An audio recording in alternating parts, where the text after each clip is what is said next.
National command and operation centre کے تازہ ترین اعداد و شمار کے مطابق گزشتہ 24 گھنٹوں کے دوران 4,368 نئے کیسز رپورٹ ہوئے۔ پنجاب میں 2,07,765، سندھ میں 2,64,062، خیبر پختونخوا میں 82,677، بلوچستان میں 19,427، گلگت بلتستان میں 4,983، اسلام آباد میں 54,347، جبکہ آزاد کشمیر میں 12,095 کیسز رپورٹ ہوئے۔ ملک بھر میں اب تک 99,76,791 افراد کے ٹیسٹ کیے گئے۔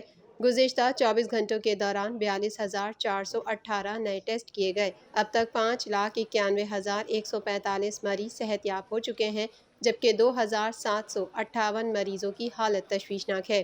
پاکستان میں کورونا سے ایک دن میں 63 افراد جاں بحق ہوئے، جس کے بعد وائرس سے مرنے والوں کی تعداد 14,091 ہو گئی۔ پنجاب میں 6,142، سندھ میں 4,486، خیبر پختونخوا میں 2,260، اسلام آباد میں 555، بلوچستان میں 205، گلگت بلتستان میں 103 اور آزاد کشمیر میں 340 مریض جان سے ہاتھ دھو بیٹھے۔